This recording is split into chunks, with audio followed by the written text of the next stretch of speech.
Hey guys, welcome back. It is your favorite Gimp with a Limp, and I'm here with one that's a little bit different than what I usually cover. I've got Goliath. This is by Verillion Games. It's designed by Tolga Verillion. This was actually sent to me by a friend of mine, Kevin. Appreciate it. And it's a print and play game. You can get this on the War Game Vault. So obviously, with it being print and play, it's not going to be an expensive game. This one costs you about $10. You will have to make the components yourselves, though. So you'll have to print out the map and the player aids and the counters and all that good stuff. Now, I did give him hell over that last time because I covered Skies of Victory, also by the same publisher. And I picked on him because I butchered the counters when I was putting them together. They didn't do that. I did that. Had some bad rub-on stick glue, and it just didn't work. And I messed it up pretty badly, and I was picking on him about it. And this time when he sent me the game, he actually sent it already put together, so I didn't have to worry about the counters. So that was definitely appreciated. But in this one, you are playing as Goliath, which is this big space dreadnought battleship. And you've been fighting a war. My power just flickered because the storm coming through. This dreadnought was supposed to be helping to turn the tide of the war, but as it's hyperspacing through space, it gets knocked out of hyperspace, dropped right into enemy territory. It suffered damage, and now it's trying to fight its way out and survive. This one is kind of one of those roll and write, roll and play games. It's got a very similar feel to that. So let's go down to the table, let you guys see the components, see how the game plays, and we'll come back up here for some final thoughts. All right, so here we are down at the table. Let's go ahead and start talking about the components of the game real quick. Now, just one thing I want to show off first is that I went ahead and printed off my own Goliath. So I have a little resin printer. I printed up a spaceship mini and put it on a little base and painted it the whole nine. This is not with the game, but there is a counter that represents the Goliath. So normally you would just use the counter, but I'm like, why use the counter when you can have a mini?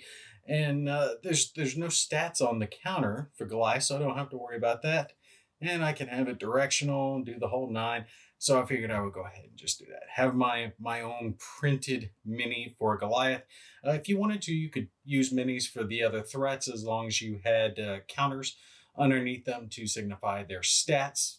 Just up to you. I'm using just the regular threat counters themselves for the rest of it, but I like having the mini. As far as the rest of the components, one thing to keep in mind is they set this to me this way, right? It's not going to be mounted unless you guys mount it, but you do have a large map. This is basically 2 sheets, so you can put it on 2 separate pieces and put it together, or they do have the file in such a way that you can print it out as one single piece if your printer can do so. Besides that, we have a sheet that controls Goliath.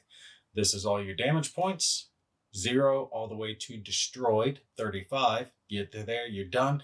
And then it lists down all the stats. And this is for your ship, okay? Your main ship.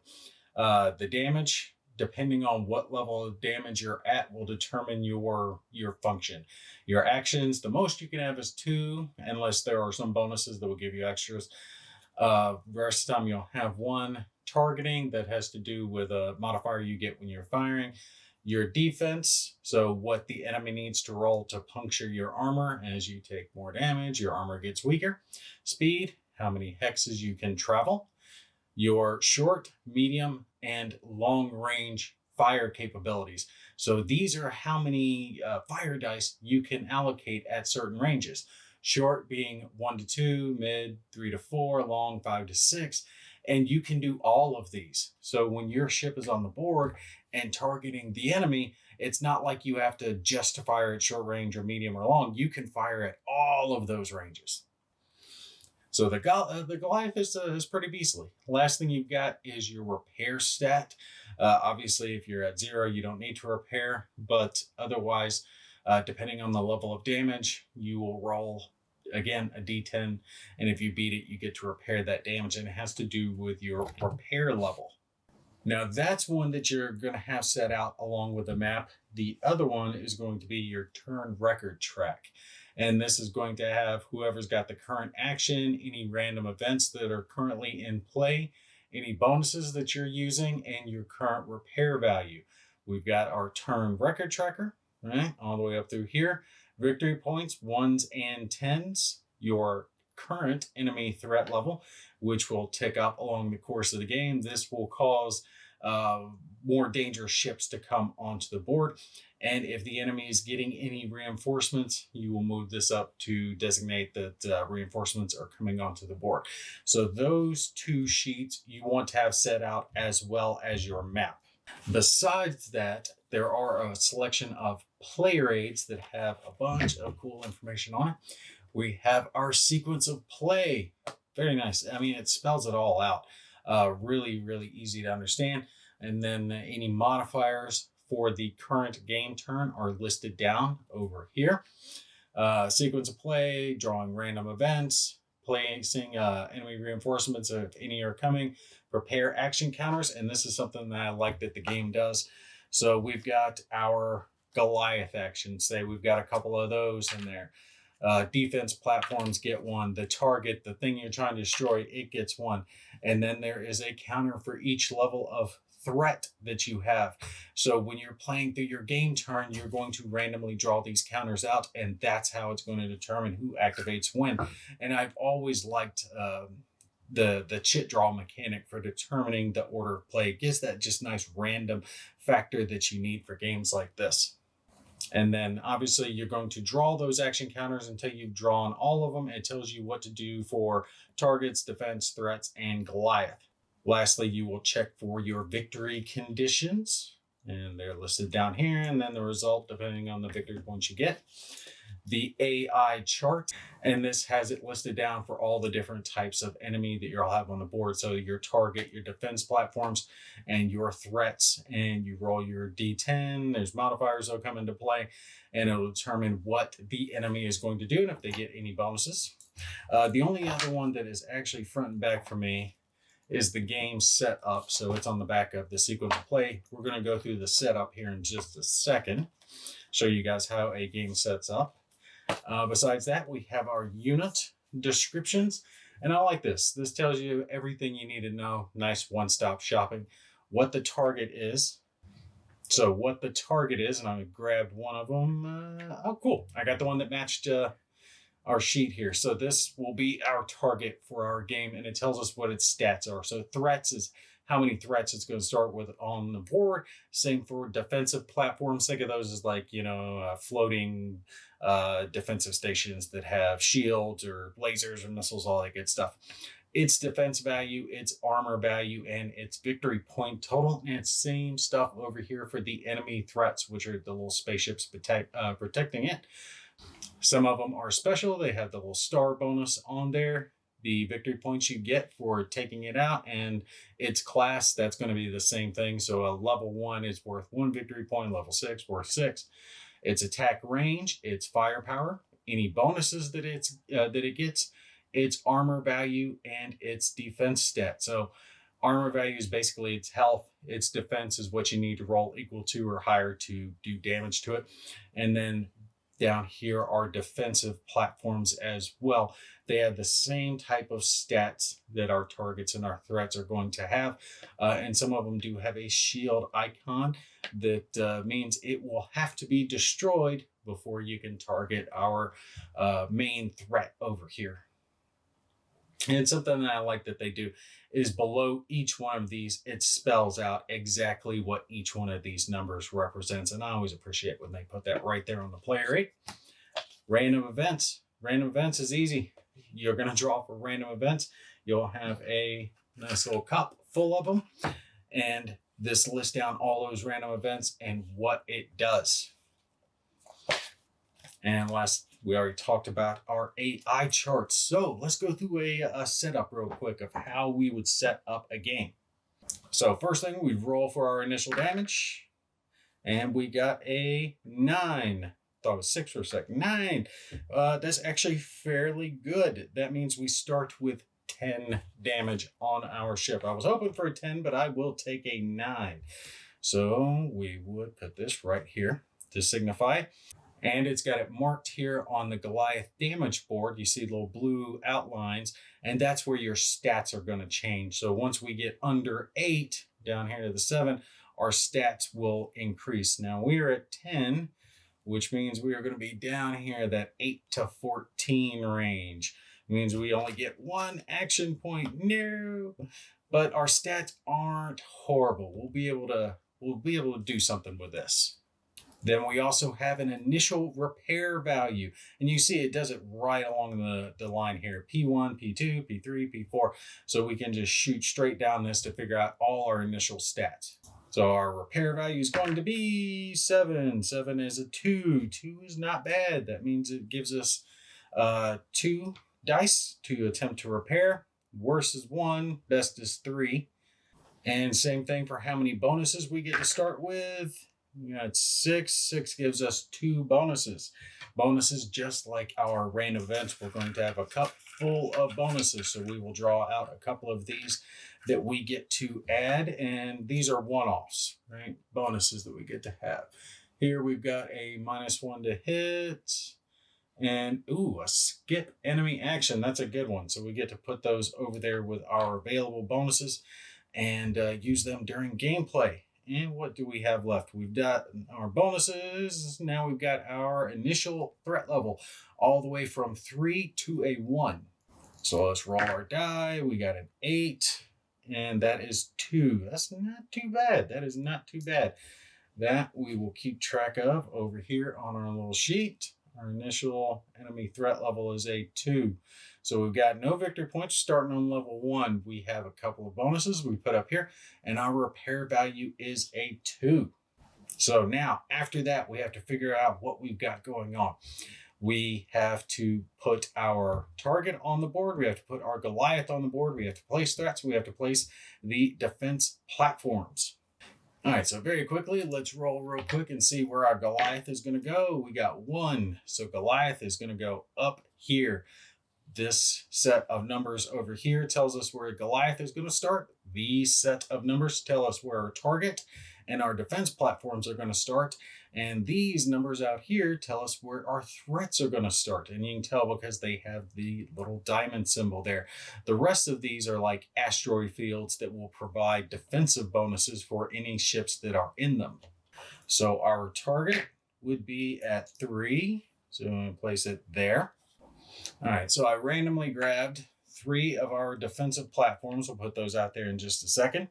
And we have our initial threats, which if you remember, we started at level 2.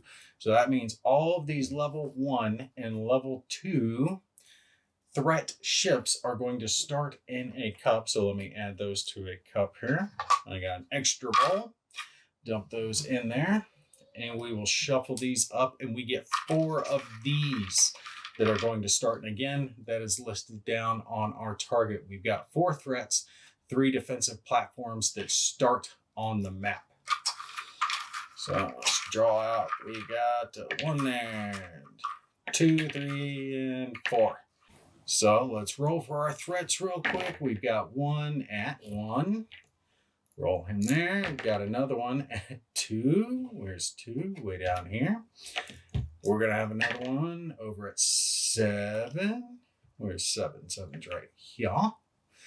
Spin him around. And we've got one more at 10, which is going to be right here. That worked out pretty well. We got 2 1s, 2 2s. And now we just have to figure out for our defensive platforms. It does not look like we have any shielded ones. So we've got a 4 right there. Got another 4. 2 of them are going to be in that one spot. And, okay, we're not going to have 3 and 4.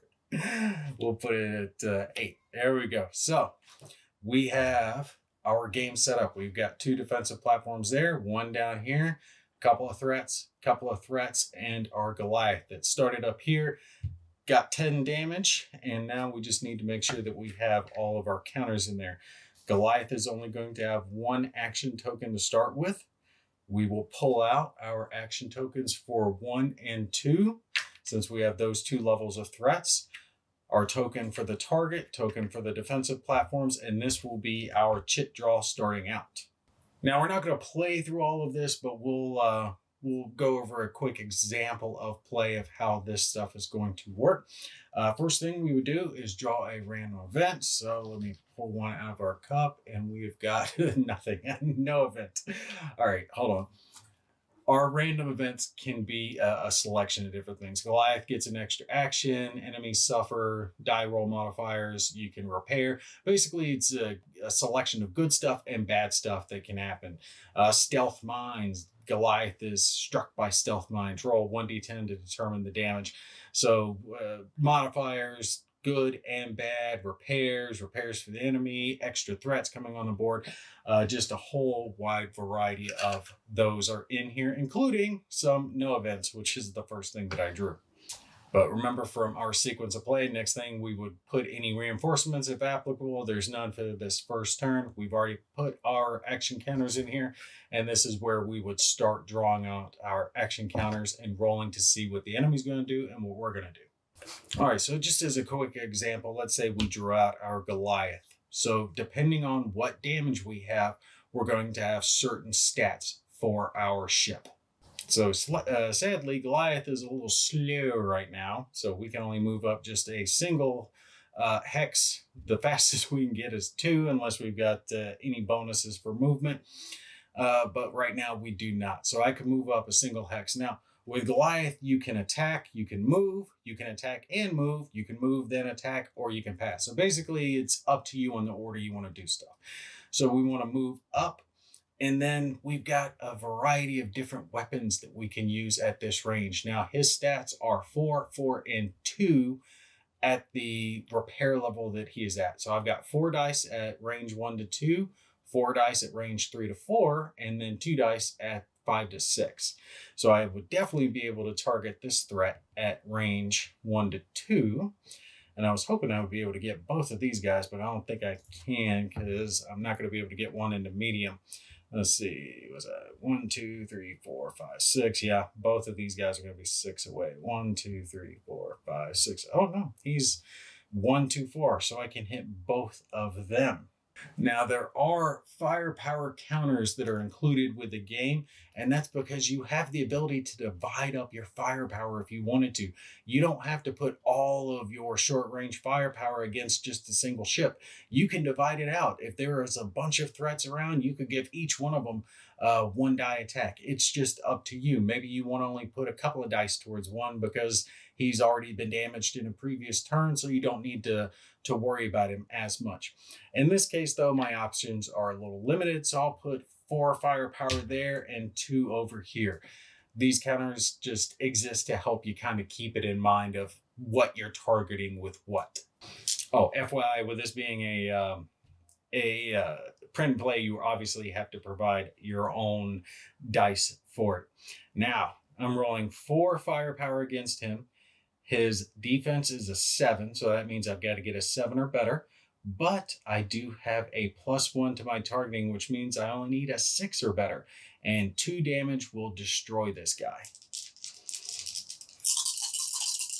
So let's roll for our dice, and look, we got it. Bam, that becomes an 8, that becomes a 7, that's enough. These 2 are misses.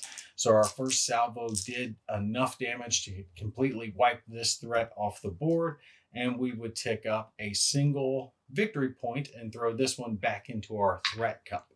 Now we still got 2 dice down over here for this bottom threat.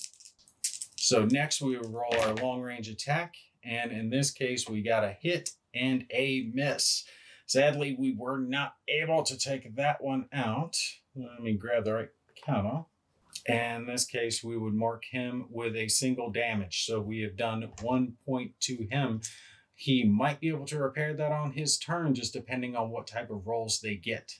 Now, don't forget, we've got modifiers when we start doing for the AI. So let's really quickly look at like the target actions and the threat actions. For this first turn, though, the target's getting a -2 and our threats are getting a -3 modifier. And that is being applied to our AI chart here. So let's say our threat was the next one to go. Now, keep in mind, you're going to draw these counters out And in this case, there is a counter for threats 2 and 1 because we have 2 different levels. Let's say we drew that level 1 threat that is down here, the one that we've already damaged. We would roll our 1 die. We would subtract 3. That brings it down to a 3. And it's going to attack with a -1 to hit and move 1 away. Now that's only going to be if it is in range. This one is not in range. He only has a range of 2. So he's not able to do that. So we will simply move him 1 away. Now you can tell that from his result here. There's 2 different columns, a result for damaged ones and results for or undamaged and damaged over here. The damage column obviously has things like repair. So as the turns tick on, that modifier is going to get reduced and then eventually be a plus. So you're going to have it to where the enemies start hitting harder and repairing themselves more as the game turn progresses on. Same with your defensive platforms and your target. Next up, let's say we drew our target. We would do the same thing, roll. He's getting, I believe it's a -2. Yes, our target gets a -2 for turn 1, and that will bring him down to 2. And in this case, the only thing he's going to get is a reinforcements +1. So we would tick that up to keep track of the fact that on the next turn, he's going to be adding some more threats to the board.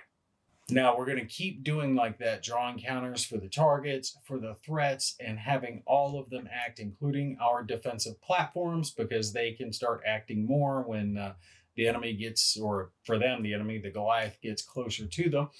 At the end of the turn, after you have drawn all of your counters out for your ship and the enemy threats and targets, you're going to check for your victory conditions, roll for repairs, and then roll for threat level. In this case, victory conditions basically was the target destroyed, was the Goliath destroyed, how many points did you get? None of that's happened as of yet, obviously. And then the repair thing, we have a repair value of 2, and at our current damage level, we will repair on a 7 or higher. Don't forget, sometimes you will have bonuses that can help with that, but in this case, we would roll. And hey, we got 1 repair, so we would take our damage down to a 9 on our little board here, which is really good for us because if we can repair 1 more damage on our ship, we will be changing, or actually, excuse me, I need to get 1 more past that, down to a 7. That will increase our stats from what they are, but the more repaired your ship is, the harder it is to repair it. Lastly, we're going to roll to see if our threat level goes up. And our threat level is kept track of here. You're going to roll each turn that the threat is not a 6. And what you're looking for is it a roll of 7 or higher will cause this to go up. And that will start increasing it to where you have that threat level 3, 4, 5, 6. And that brings stronger enemy ships onto the board. And of course, when they're there, then you start adding in their action counters so they can be drawn, they can come on as reinforcements, all that good stuff. But that modifier for each game turn is going to apply. So for this first turn, it's a -3, which I'm hitting my stuff here, which for us, since I rolled a 3, is going to be a 0. So they are not going to increase their threat level. But like I said, keep track of that on each turn because that modifier is going to change. And again, that is right here on the right side of your sequence of play. Your target, this is your mod 1 and mod 2. It is mod 2 that you are using for that threat level. It's -3 here, but when you get to turn 19, it's a +5. So it's very likely chance that that threat's going up. And that is the basics of how the game's going to play. You're going to keep going, keep moving along with Goliath, throwing out the firepower. You can take a lot more damage than the enemy ships, but remember, everything that pops on the board is all shooting you. The threats, the defensive platforms, the target, everything that happens is happening to your one little ship. So you're trying to weather the storm and take that out before they take you out. But all right, that's the basics of how the game plays. Let's go back up for some final thoughts. All right, so you guys have seen Goliath. You've seen how it plays. The components that come with it. Do keep in mind, print and play. So the components are your components. You can't really fault it as being good or bad. Now, I like these components, these that they had actually printed up for me. They're very nice.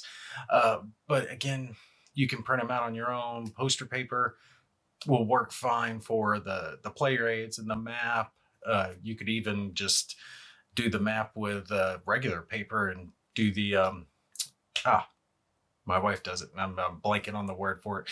Basically, the laminate. You can laminate it yourself. I have my wife do that plenty of times for some board game components, and I found that works very well. Makes it where you can use dry erase marker on them. That way, it gives you this reusable ability for the components. So it's really up to you on like how nice you want to make it. Do it color, do it not color, thick counters, not thick counters.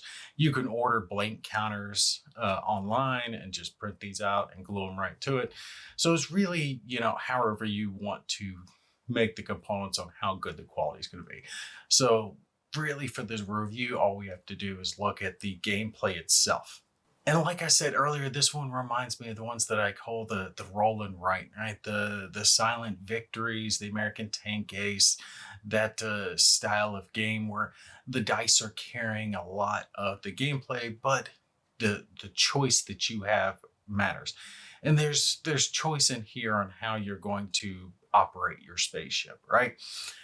Where you're moving, what targets you're firing at. And I think there's enough choice in here for there to be thematic gameplay to make it worth it, right? So like B-17, Queen of the Skies, was a novel game when it first came out. One of the problems with that game was there wasn't a whole lot of choice. You basically had your crew and you rolled your dice and the dice told you what happened, but you didn't have very much impact on that. Now here you actually do have more choice, more impact on what's happening, right? What you're trying to target. Do you target the threats? Do you try to bypass the threats and just go straight for the target? Are there defense platforms that are in the way? If they're shielding the target, then of course you got to take those out before you can go after the target. Just the priorities that you're making with the choice with your ship.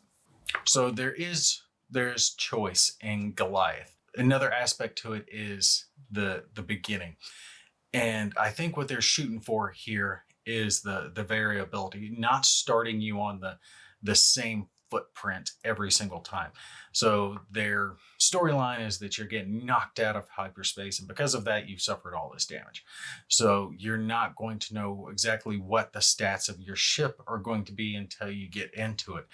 And the way the setup works, you're never going to have the best stats. Now you can repair your ship up to that level, but you're never going to start there. You're always going to start like level 2 and down, just depending on how much damage that you take. That's going to give you some easier starts, some harder starts.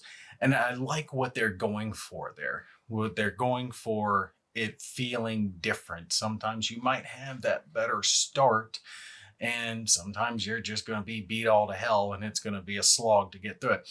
It reminds me a little bit of the roguelike gameplay that you see in a lot of digital games now, where you're going to have repeated runs, right?